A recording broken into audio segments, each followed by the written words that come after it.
So thank you so much for joining us here. We have Dr. Donala Jordan. So thank you for joining. And for Hello, the everyone. people that's absolutely for the people that's joining on Zoom, thank you for muting your mics and turning off your cameras because we are streaming this live to Facebook and this is also being recorded for YouTube. But please, if you have any questions or comments, please note that you can put your comments in our Zoom chat. So please do that and we'll be paying attention to that. And for people that's on Facebook, we'll also be paying attention to any comments you have on Facebook. All right. Thank you, people. Thank you, everybody, for joining. Those that have joined us for our launch, our kickoff of our Mindful Minute Conversation series. So thank you so much for joining. This is being put on to, brought forth by the Arkansas Association of Black Psychology Professionals. So we have been awaiting this launch date and we are glad that it's here. And so again, this is the Arkansas Association of Black Psychology Professionals. And thank you for those who have liked our page on Facebook. And for those that are watching this on YouTube, please feel free to go to our Facebook page and like our page so you can see the content that's coming out after today. So my name is Kyla Holmes, and I'm a clinical psychologist here in the state of Arkansas. I'm the vice president of the Arkansas Association of Black Psychology Professionals. And so what I want to do is just say a little bit about this conversation series. I'm going to share my screen and ask Dr. Jordan, are you able to see my screen there? I am. Wonderful. So what this is, you can just see that this is our flyer. So this is a Mindful Minute Conversation series where we're focusing on navigating the dual pandemics of racism and COVID-19. So this is a kickoff to our series here that we're starting where we're going to have some live presentations monthly. This is the first one, so we're glad that Dr. Jordan is joining us for our first live interview here, our live presentation. And then we'll have some pre-recorded sessions that we'll also release on a weekly basis. So this is the first one where we're focusing on health literacy, when and where to seek help. So Dr. Jordan is come on to speak to us and share his expertise with us in that regard. But going forward, each Monday, we're going to release pre-recorded sessions that are going to focus on mindful self-compassion, meditation, coping strategies for parents and children, and school readiness. So this is going to be released each Monday following this one. So on September 21st and September 28th, we'll put out more information about that. And in October, we'll have a live interview in the first Monday of October, in the first Monday of November. So we're going to continue to do these lives and also put out information every Monday. So please look forward to that, and please know this is a part of our Mindful Minute Conversation series that we're going to continue to have for the rest of this calendar year. So I just want to go ahead and introduce who we have for this kickoff launch of our Mindful Minute Conversation series. So we have with us Dr. Donala Jordan, who's a licensed clinical psychologist, a native Arkansan. He completed his Bachelor of Science in Psychology degree at UAPB. So that's great, UAPB. And also his Doctor of Psychology degree from the Minnesota School of Professional Psychology in 2017. He is the principal of Jordan Consulting and Psychological Services, a private practice located in Fort Smith. He has a wide variety of expertise in different areas, including healthcare, community health, community mental health, inpatient psychiatric hospitals, and private behavioral health treatment and consulting practices. He's certified by the state of Arkansas to provide court-ordered fitness and to proceed criminal responsibility and risk assessments. If you need to correct that, please do. For both adult and juvenile defendants in criminal courts.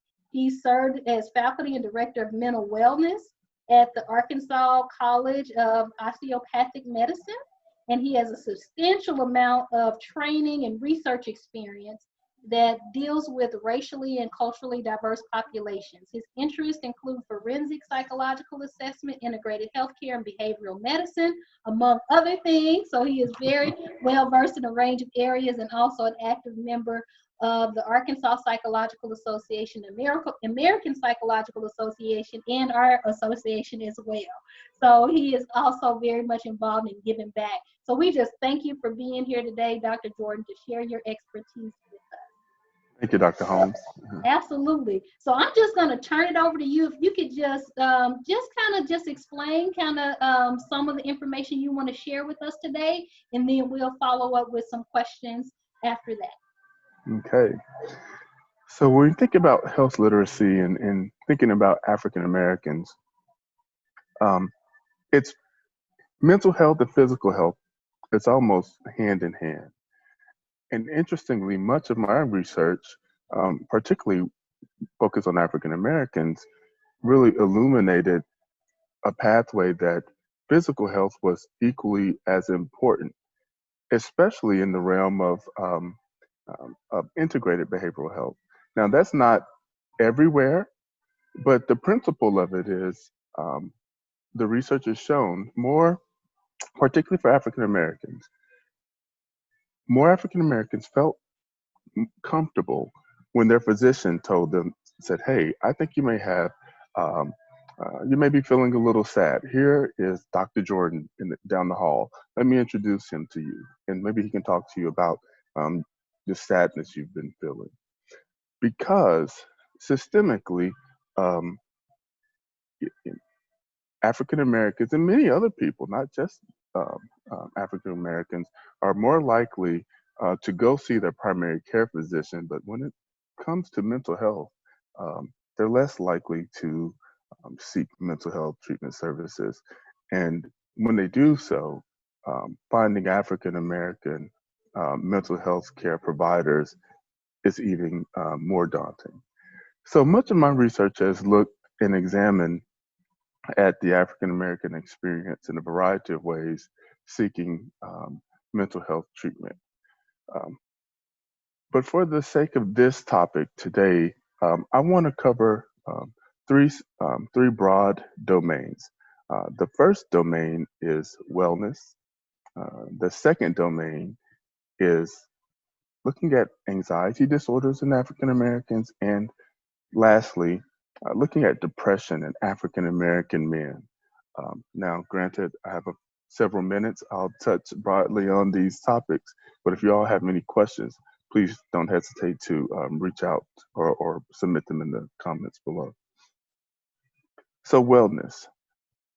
As Dr. Holmes mentioned, I was the director of mental wellness at the Arkansas School of Osteopathic Medicine, and while there, I conducted several um, wellness related research studies. But what's most important and what's immediately accessible for African Americans is focusing on yourself via wellness. Um, More specifically, spiritual wellness. Now, this probably would not come as a surprise to anyone, but I was actually nervous about including spiritual wellness in research. But once I looked at the research, I found that of all the wellness domains, um, and I used five, so social wellness, emotional wellness, physical wellness, intellectual wellness, and lastly, spiritual wellness. Out of all of those domains, spiritual wellness had the most research behind it. So I couldn't deny it. I do think accessing um, faith, a faith tradition is very important. Um, it's a universal. It has a universal message of caring for yourself, caring for others, and treating others how you like to see yourself in the world. Um, and I think that's important.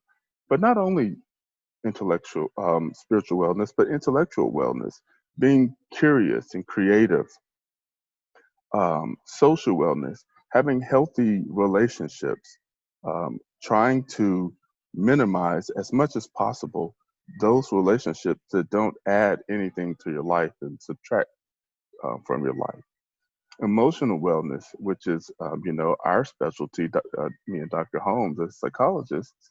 Um, Emotional wellness I view as a glue that ties everything together, including physical wellness.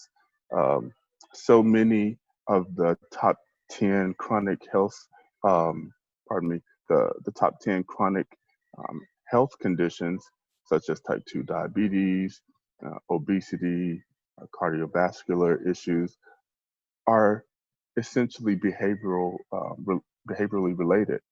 That means if you're not interested in getting up and going for a walk around the block a couple of times, that likely will um, you'll like a person would likely continue to have a sedentary sort of lifestyle. So the motivation there, the emotional, the psychological component is key. And I again, like I said, I view emotional wellness as a glue that sort of binds everything together. But it's not something that it's automatic. Um, Take for example, communicating with your partner or communicating with the child or with a coworker. Um, just those three instances cover social, intellectual, even spiritual and emotional domains. And being able to communicate effectively, not in an overly aggressive way, but also not being anyone's doormat, um, is essential to emotional wellness. So um, I think first and foremost for African Americans, you know, anchoring yourself in a faith tradition and building out with some of these other wellness domains is immediately accessible, and you may not even you don't have to reference me or or Dr. Holmes. You can do this yourself. The next broad topic domain I wanted to cover um, is particularly anxiety disorders in African Americans. And um, I know when I was training and even looking at a lot of research, um, I actually found that there were for African Americans and anxiety disorders, it was sort of like it didn't compute. It didn't seem like in my experience, many Black people had anxiety disorders. I didn't see it in the literature, although I saw many Black clients. But once I dug into the literature, I found that to be true. Um, and it may be improving somewhat, but not by the leaps and bounds that it needs to. So, very specifically, the anxiety disorders that I'll just touch on are generalized anxiety disorder, social anxiety disorder, and panic disorder. The essential nature of anxiety disorders um, is having a fear that is not necessarily consistent with everything around you. Now, if your neighbor has a dog and that dog barks a lot, that's an appropriate fear for that, and to be afraid that that dog may get off the leash and bite you, or it may, for some, even help them remember, like, oh, when I was younger, I was afraid of dogs because I was bitten by one.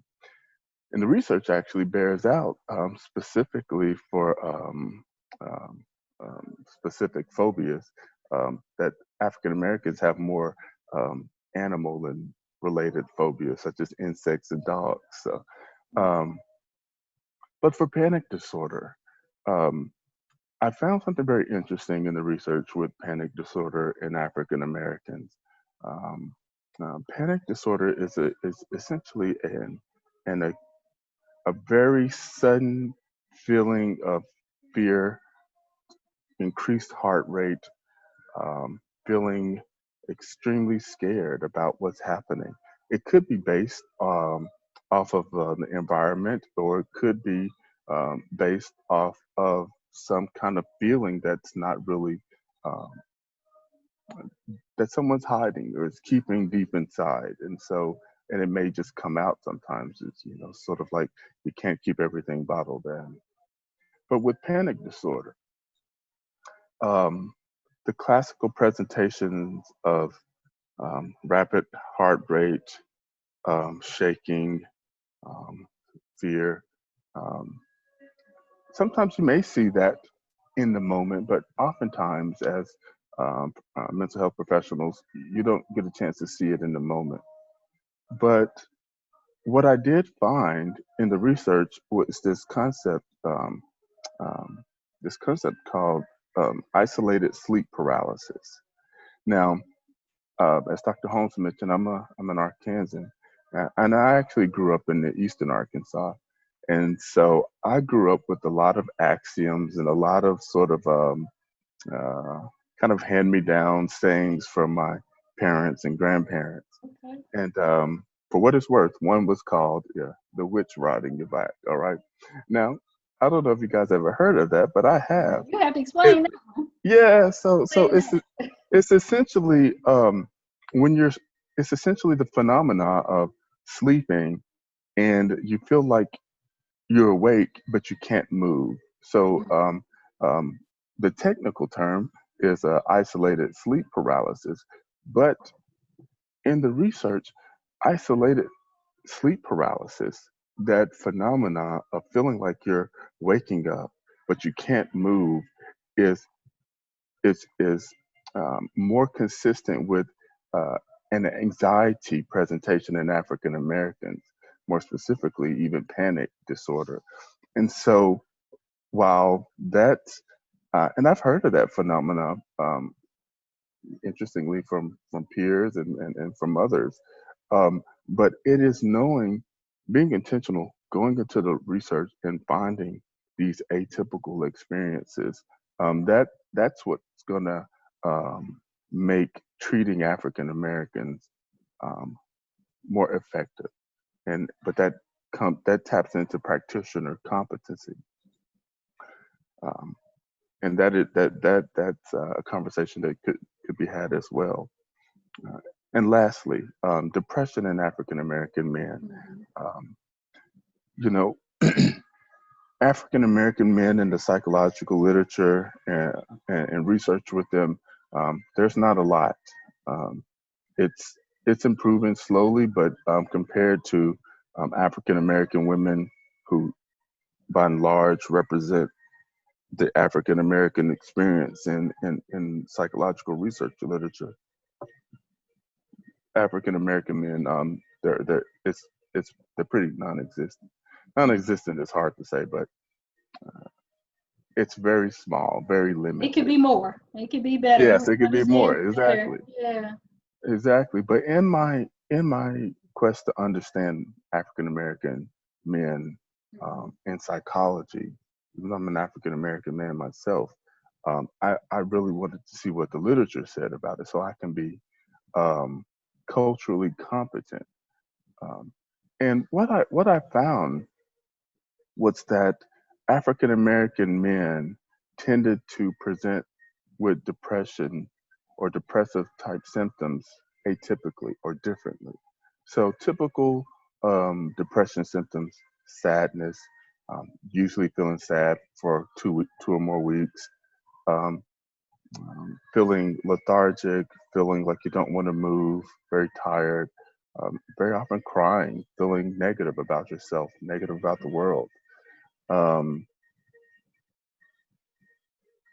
that's the typical presentation when someone comes in. I sort of kind of can check the boxes. However, for African American men, it becomes a little more complicated. And what I did in my own research was I thematically um, grouped these atypical symptoms. So I have internal factors that contribute to depression and external factors. Very quickly, internal factors are masculinity, stigma, suicide, and barriers.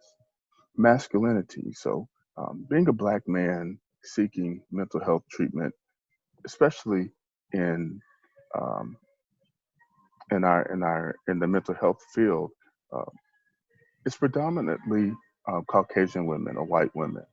So there's a racial dynamic that is immediate from the get go.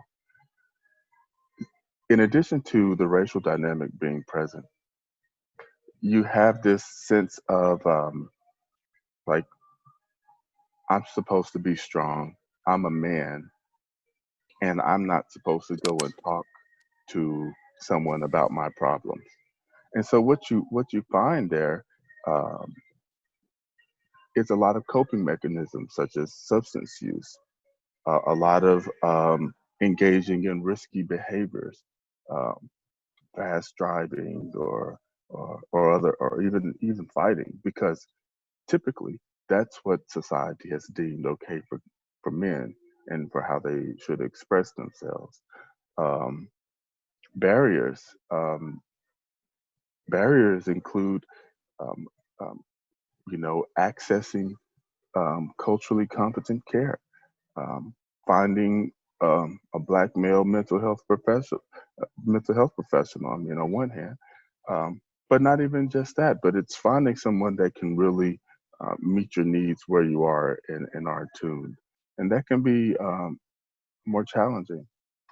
External factors that contribute to depression in African American men, um, poverty, um, educational level, and employment level. So having being underemployed or or or not having enough income and feeling stressed by that all these things can contribute to the sense of depression. And dropping out of high school, regretting getting, not getting the GED. Um, those are some really functional, um, those are some functional outcomes associated with not having education that can contribute to that sense of sadness and feeling depressed. So overall, just take into account being sensitive to these dynamics, I'm able to better understand how depression looks in African American men. And I'll stop right there. Okay.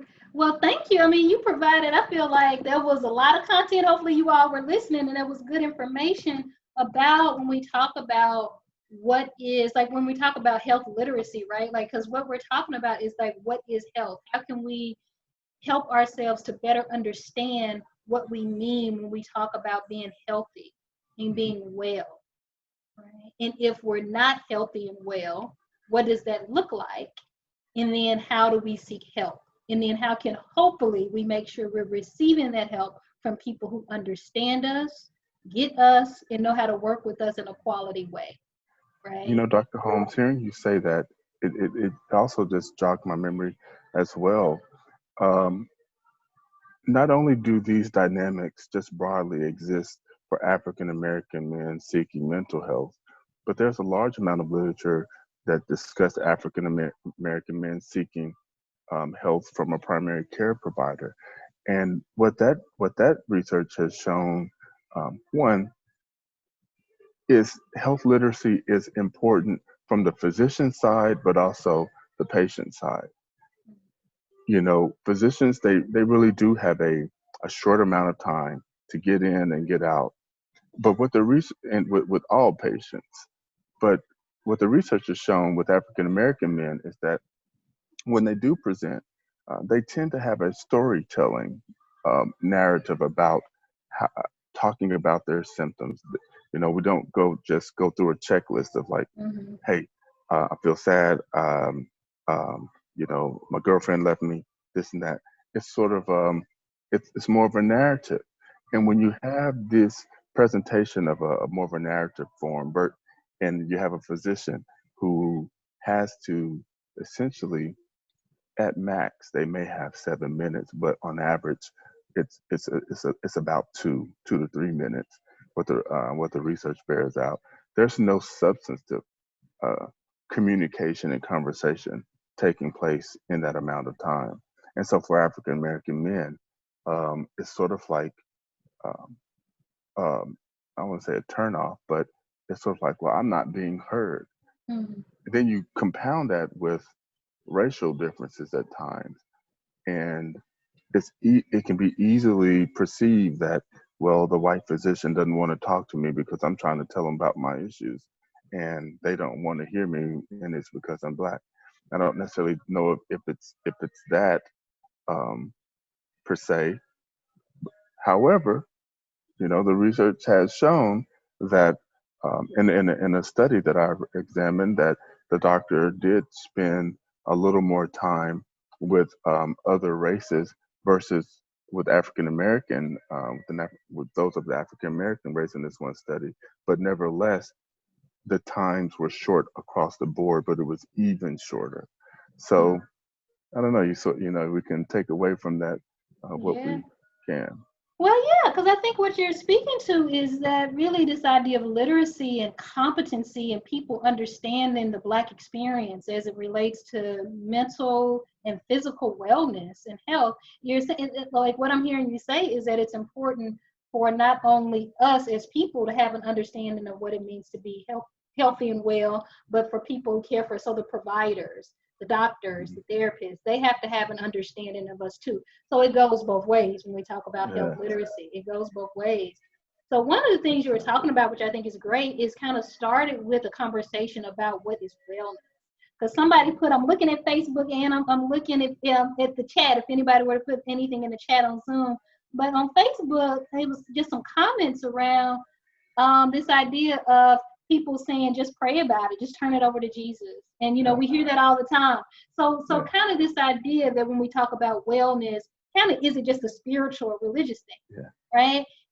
And what I'm hearing you say is now that's a big part of it. We don't want to Yeah. say, because I mean it's all based in people's worldview and what they think, but we do know it's not uncommon for people within the Black community, and especially here in Arkansas in the South, for there to be a Mhm. spiritual or religious Yeah. worldview.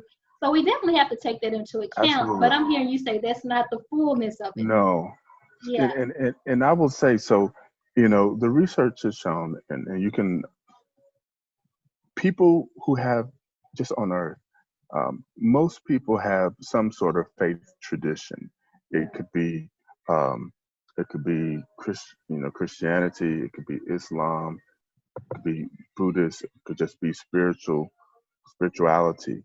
But that broadly, or even Hindu, that broadly encompasses the human experience as having some faith tradition. Now, again, treating others how you want to be treated, and seeing yourself and others in the world, I do think that's important. But we can't just stop there because, like I said earlier, regarding communicating effectively, that's not automatic. It's not automatic that you're going to understand. You know, Maybe if you're diagnosed with type 1 diabetes later in life as a 25-year-old or even a 30-year-old, that's not something that it's both and. You say, well, I'll pray about it and I'll go see my physician as well. It's really important to do both. Mm-hmm. Right. So I'm hearing you say that is a part of health. So when people say, what does it mean when we talk about health literacy? Part of it is to know that part of health literacy is that for people, and I'm hearing you say that a substantial portion of people Hmm. as humans have some type of maybe faith or spirituality or something we're connecting with. So if that's important for you, being anchored, you said earlier, I like that language, being anchored in a faith tradition or spirituality or some higher power or something is a part of health for a lot of people. So that's important. But you're saying also, you talked about social or relational health, having healthy relationships, that's Absolutely. part of being healthy, being able to communicate effectively, probably have Yes. effective boundaries, all of that, healthy relations. Exactly. That's healthy. Exactly. Um, I tend to have a psychodynamic background and see things through that lens, which is um, I don't want to get too technical, but it's you guys could look it up. I have a psychodynamic background, but essentially that that means humans um, make meaning by interacting meaningfully with others, and Mm-hmm. those meaningful interactions, especially early in life, set a template for how you'll meaningfully interact with others in the future. And so, with that being said, you know, family relationships are important because how you sort of interact with your family um, oftentimes can be emblematic of how you'll interact with others. Mm-hmm. Um, having healthy relationships, and being able to have assertive communication skills, meaning not being anyone's doormat, but not being the jerk either, sort of being down the middle, being able to convey what you mean, but in a way that is received well by others is key. Mhm. Minimizing yourself and minimizing um, environments that would make your interactions with others more problematic. I think that's important, you know. Yeah, absolutely, absolutely. So there's a lot of different pieces to making sure relationships and our family relationships are important. All of it is important as we move through. I like how you mentioned emotional wellness, like, and that being a part of it too, and that being the glue that kind of can pull it all together, like our ability just to be able to identify, recognize, acknowledge, and cope with how we feel. Like, we have to know what we feel and what's going on. Are you sad? Are you mad? Hmm. Are you frustrated? Are you scared? Are you worried? And knowing what that feels like, right? What that Exactly, looks like. So that's exactly, part of being healthy, and knowing, just being able to talk about and name how we feel and name what the emotion is, how that makes our body feel. Like, all of that is, exactly. yeah. That's so very important. And when it comes to African American men, oftentimes um, physical language, and especially in the research, has been used, such as I feel like I'm carrying a weight on my shoulders, or I feel like I'm carrying a bag of bricks. Um, just kind of that that physical kind of metaphorical language is used. And if, you know, one, you have to infer as a mental health professional or as a physician or other practitioner, but the follow up should be like, okay, well, what does that mean? What is carrying a bag of bricks, on your shoulders? What does that mean to you?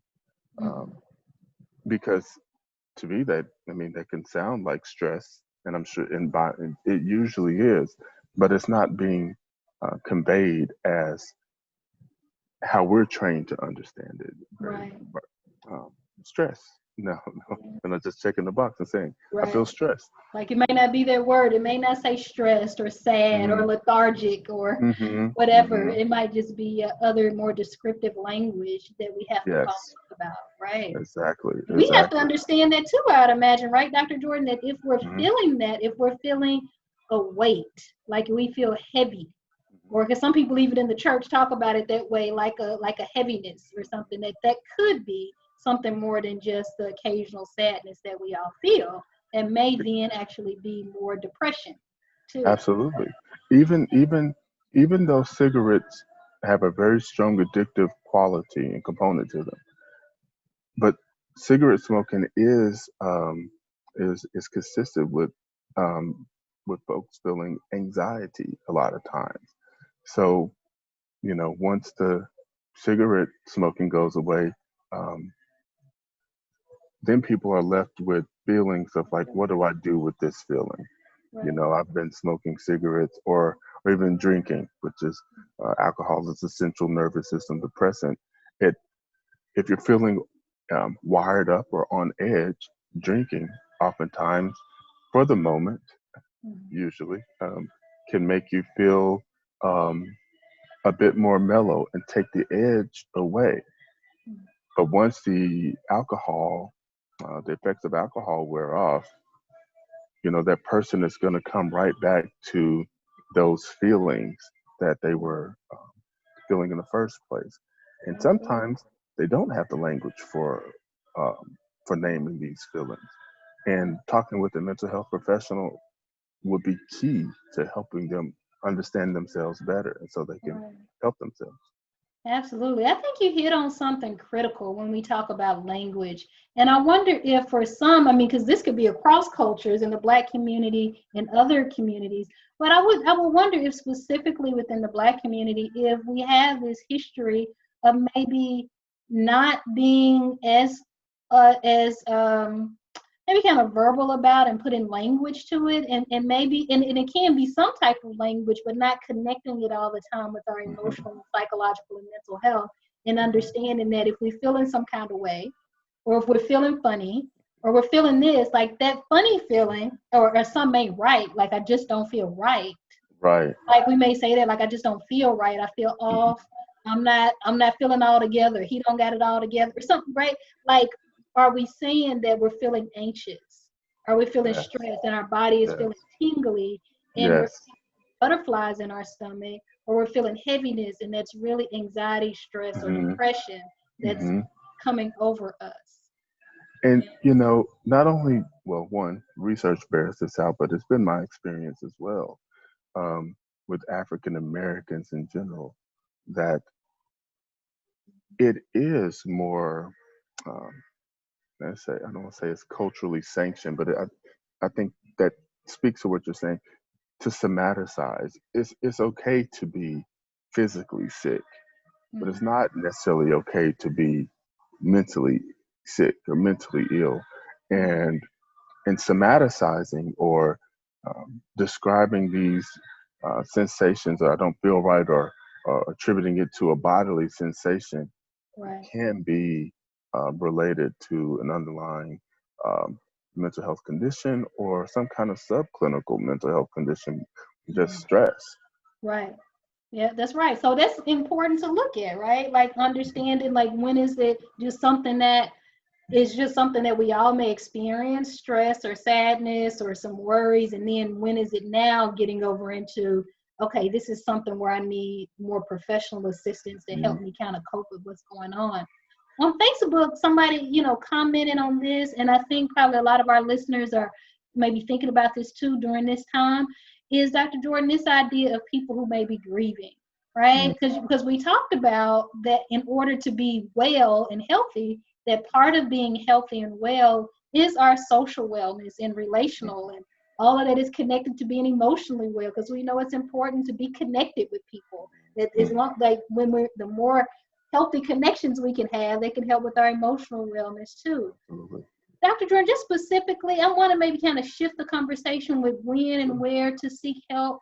So if somebody has lost something, right, whether it's grieving the actual loss of a loved one like a death, or they were sick, or even the loss of a job, you mentioned unemployment being Hmm. connected to being an external factor that contribute to depression. So there's Hmm. a lot of things that people can grieve, Hmm. right?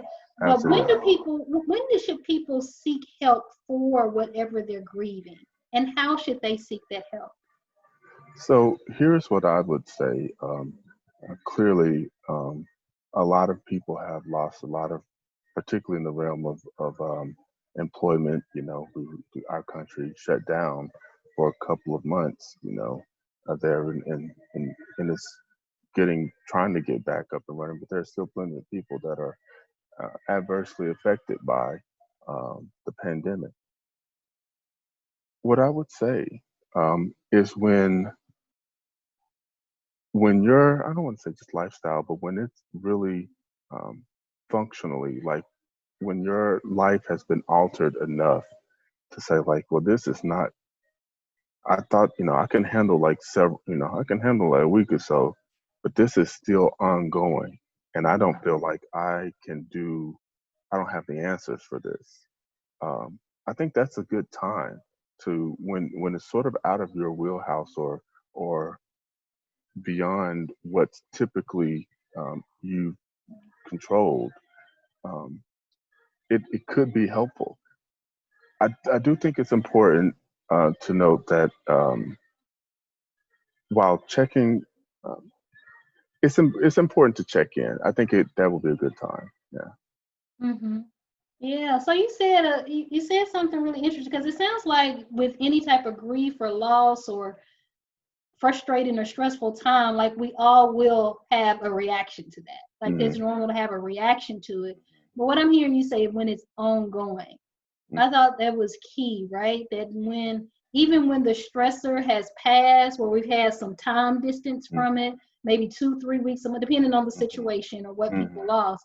But if though, whatever the reaction is, crying, Mm-hmm. you mentioned earlier, crying, Mm-hmm. sadness, feeling heaviness, feeling funny, feeling not quite right, whatever it is, where it's like we're kind of off, we can't sleep, we can't eat, our appetite is affected. I'm hearing you say when all of that is continuing to go on, and we can't manage it with the skills that we already have, like it's beyond us, right? Is that kind of Exactly, what you're saying? It's exactly. Or beyond. you find yourself using relying on coping mechanisms that really um, are only temporarily helping you, Mhm. but are interfering with other aspects of your Right. life, such as relationship with your partner, children, or even with school. When you Mm. find yourself using coping mechanisms that, let's say, drinking is very a common one, or even other substance use to try to deal with issues. Um, I think that should be a signal that someone should check in. Right. I like how you said that a signal, because I do think we get these signals or these cues that you like, you know what, like this is affecting my relationships, this is affecting school or work. My fuse is short. I'm just, Hmm. I'm just going Exactly. off on people, and I haven't been doing that before. I'm irritated and bothered. Yeah, or Hmm. they're relying on a substance, like Hmm. I'm drinking more, smoking, whatever it is. That you saying that's a good time. And when you say check in, do you mean like check in with a professional like that? Yes, check in with a professional. You know, Mm-hmm. Yeah. Again, I like to respect that people have have some ability to take care of themselves. You know, even if people can just address, you know, their wellness and even some of those domains, such as I'm gonna start, doing 10 push-ups or going for a walk around the block with my daughter or something. Mm-hmm. Just taking some steps to improve yourself, um, or maybe I'll do a Bible study, or I'll go visit the brothers at the mosque. Taking some time to um, work on yourself, can reduce how you're feeling in that moment, particularly if it's feeling down or edgy or whatever. It could mitigate the need to actually come and see um, a therapist or mental health professional. Mm-hmm. But if it was as easy to do at times to just improve yourself and automatically, we're not robots. Um, and sometimes talking with a mental health professional can give you the boost and sort of help you calibrate yourself so you can go forward. Right. I like that. If I just want to just kind of recap some of what you said there, because it sounds like that some of that could apply to people who are potentially grieving. I think it depends on grieving can probably look different in different ways in terms of the intensity of it and what people are going through. But I'm hearing you say for some people, they could just can kind of need that support, somebody to come and maybe like say maybe exercise with them, get some physical Hmm. exercise and encourage Hmm. them to do things like resting themselves, do things they enjoy. Is that kind of what like that can maybe help people Absolutely. who are going through a grief process potentially? Yeah. Mm-hmm. Absolutely. It could be, going with a girlfriend to, get a sewing machine. You've been really itching to kind of, grandma, she gave you this, wonderful blanket and you want to try to do what grandma did or make your own clothes. Um, Mm-hmm. but that taps into, social wellness, um, intellectual wellness, Mm-hmm. and just tapping into that, and even emotional wellness, because you could feel good while you're doing something that you're interested in doing. Mm-hmm. Yeah, yeah, absolutely. So it sounds like yeah, that we're encouraging people to get back to what they're interested in. So that's something that's kind of a twofold part there because I think people can know that if we don't have that motivation or it's really hard to do those things or you're not interested in the things you once were interested in, that's Hmm. really a time to go get help.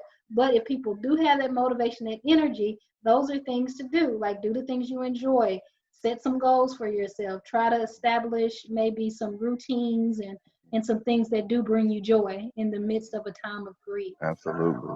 Do you know of any place? Well, I just want to do a plug here that if Sure. anybody are looking, if they're looking for any services and ways to connect people with services, of course, please reach out to insurance companies and all of that. They can help to Hmm. guide you and give you a list of names.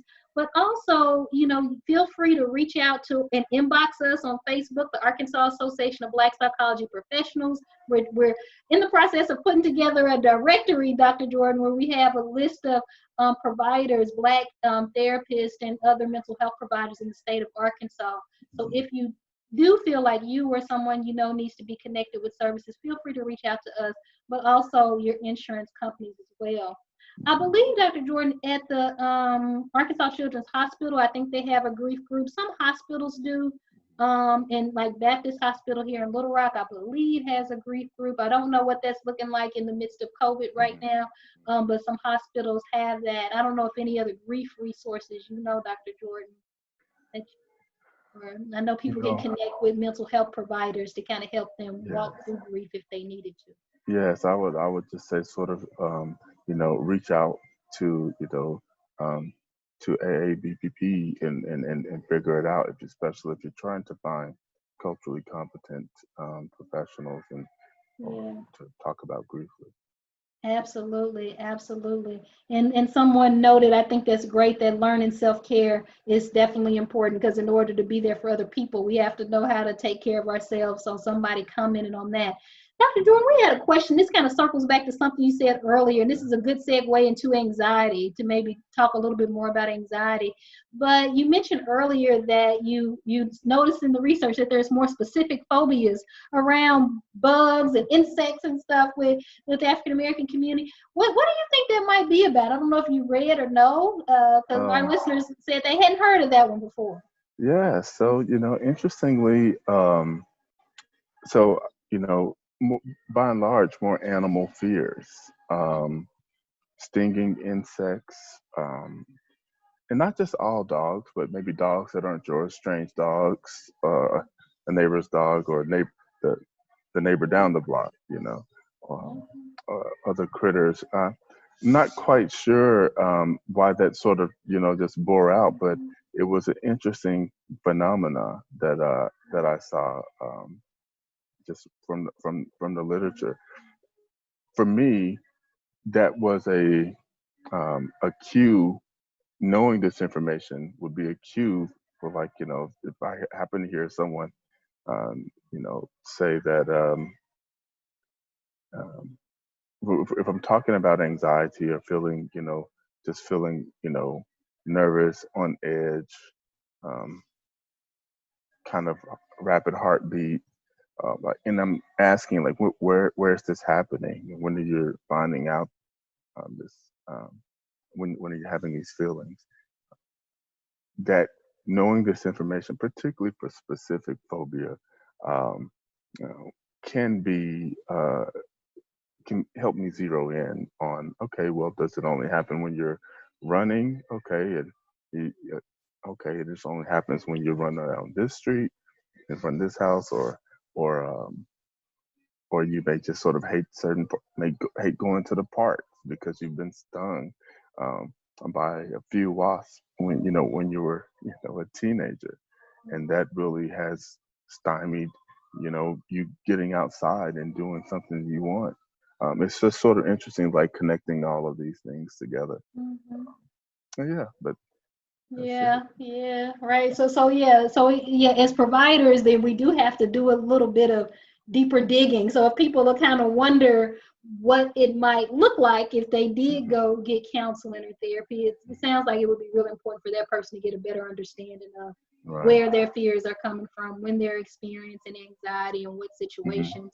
But actually, when I saw that question, I thought about that too. When you said that and you mentioned dogs, it's like, yeah, that just feels very culturally like I relate to that. Like, and I don't know why. I would have to look in the literature myself to see where, why it came from. But it's like, yeah, I don't, that's very common. No, I don't like dogs. A lot of people, like, even though obviously some Black people own dogs and cats, so we're not saying that they're, but yeah, it's a little bit more of no. It's just a broad little bit animal more fears. of the hesitation. Yeah, broad animal fears. Somebody said elder family members related dogs to how they used to attract slaves or being part of some racist attack. So maybe so. Like, does it have a socio-historical context? I don't know, Nate. I don't know. You can hypothesize that there's some epigenetic component to it. I don't know. I don't know. Perhaps I don't know. Yeah, yeah, that's a way to kind of think about it. I could definitely see it Hmm. being connected to that. That just historically our people in our relationship to dogs and how they were used to attack us in very traumatic ways. Like, so Yeah, yeah, they could just be passed yeah. down. It just don't have a I'm nice connection with that. I'm actually not a dog person, so there you go. Yeah, nope, nope, me neither. That's why when you said No earlier, offense to only dog dogs that I lovers. know and that I like. Right, Absolutely. right. But yeah, but some people obviously do really love dogs and so forth.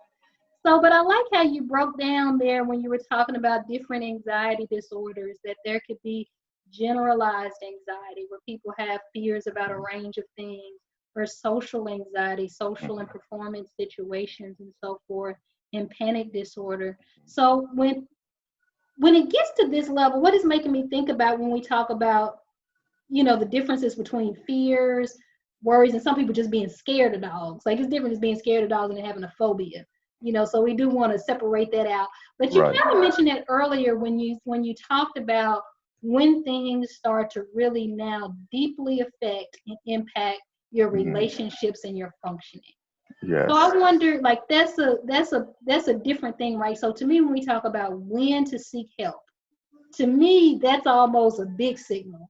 Like when Hmm. your functioning now is different, your work performance is decreasing, your relationships are now quite unhealthy and rocky, your relationships with your kids, your schoolwork, like your life is now being affected in negative ways.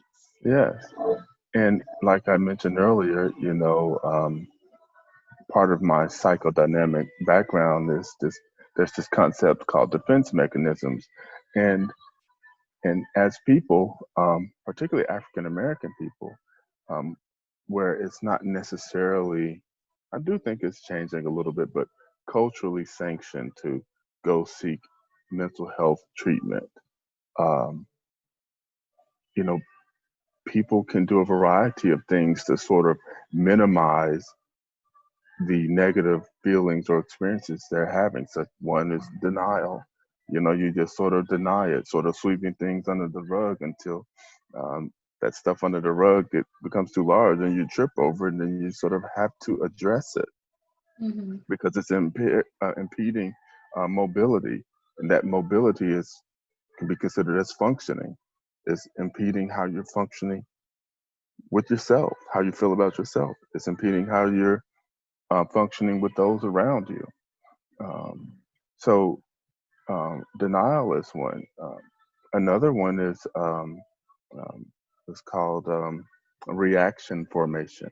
So essentially, what that means is if you feel very angry at your partner, and instead of sort of communicating that in an effective way, you're feeling very angry towards your partner, you instead say, "Hey, what can I make you for dinner?" And actually, I'm going to make your very favorite dessert as well. So um, it's sort of, as humans, we compensate using these mechanisms to help put off how these negative feelings, and sometimes putting off a feeling in the moment, it's not necessarily a bad thing, but when it's consistent, when it's impairing your relationship with others, when others can go and say, "Hey, no, she changed after this date. She began acting strange." That's a pretty significant signal. Mm-hmm. That's right. That's right. Because it's like I kind of like how you said, kind of sweeping it under the rug. And as we sweep things under the rug and don't deal with it and use all these defense mechanisms to not deal with it, and maybe it's Hmm. trying to maintain a sense of safety and I'm okay, I'm okay, I'm okay, I'm Right, okay, right. right? But really, you're not okay, and it's just Hmm. building up and building up that makes it hard for us to take care of ourselves and certainly then be there for our loved ones. Exactly. So yeah. It's very simple. When you slip and fall and you break your wrist or break your ankle, you know you're not okay, and you know you have to go see someone, see a doctor to get a cast or something.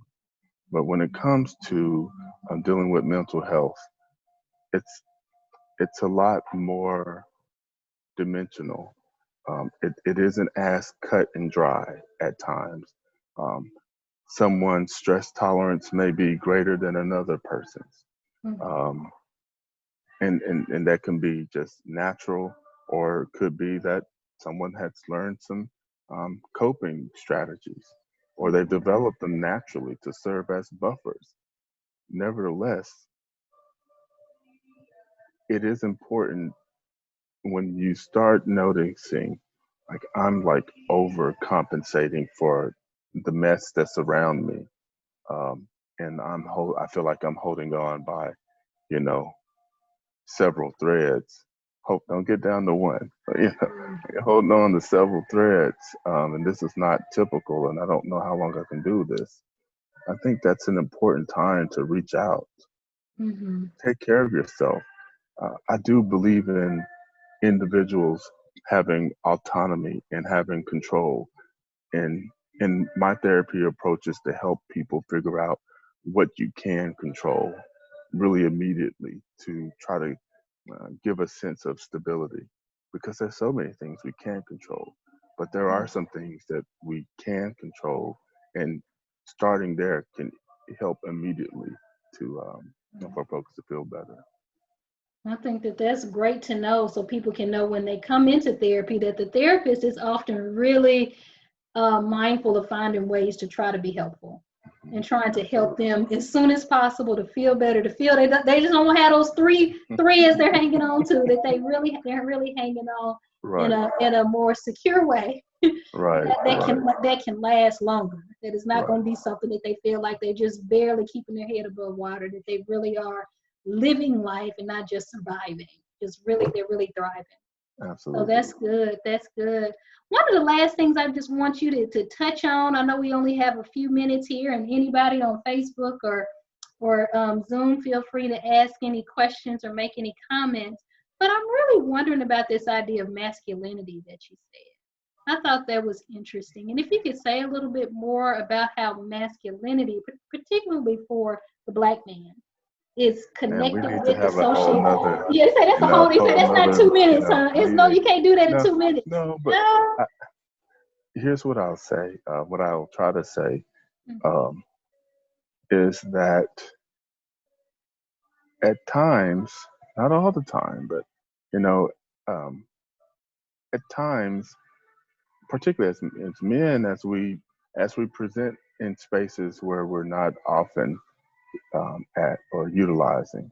You know, much of this research and in this context comes from Black men seeking mental health treatment services and health services.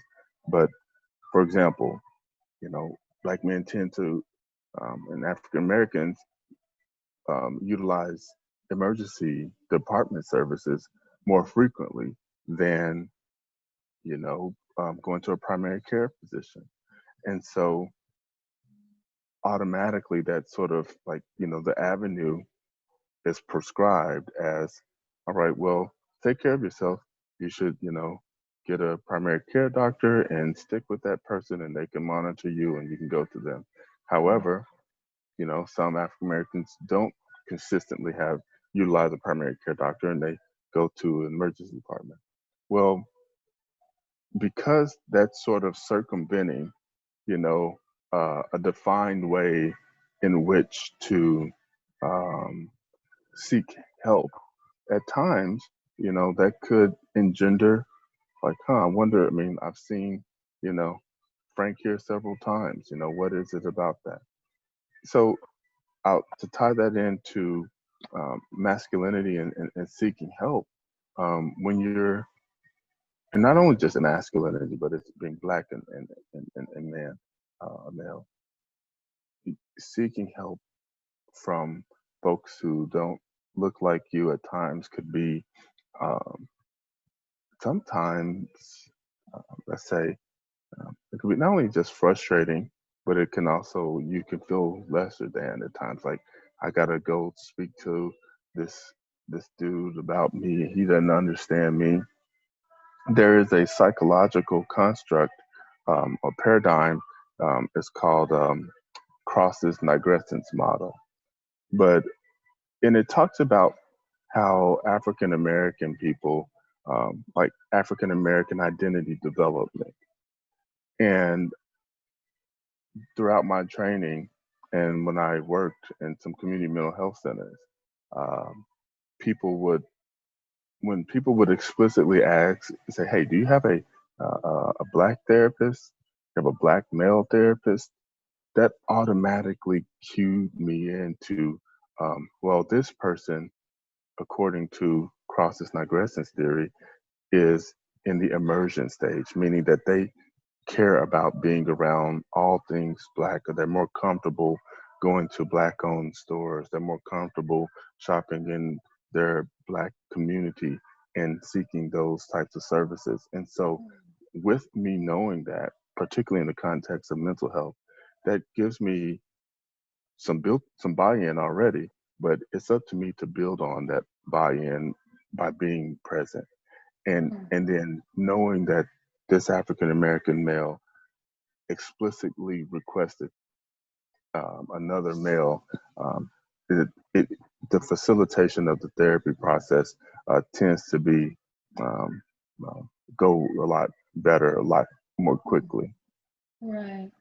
So I like how you brought that in. I appreciate you educating us on the cross and aggressance model. And when we think about Black identity development, that's important for us to know about ourselves. That's Yes. important for clinicians to know as well, people that, therapists, providers, psychiatrists, and so forth. And also bringing in the intersection, if you will, the idea of Black identity, but also the masculine identity and Black male identity. And you said earlier in our conversation about this idea of supposed to be strong. And so I thought about that because somebody's commented on Facebook this idea that Black men don't cry, like, that there's a weakness or Black people. There's a lot of people that I work with. I know that's sometimes I've heard that from people across cultures, but I definitely have heard that within the Black tradition. And then when we think about how that intersects with masculinity, really Black men don't. Yeah. So that idea can certainly kind of reinforce some things. It's probably a conversation for another day.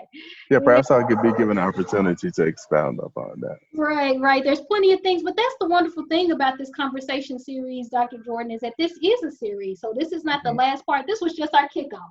This is just our kickoff. So we hope people know that this was just a kickoff. Absolutely, Dr. Jordan.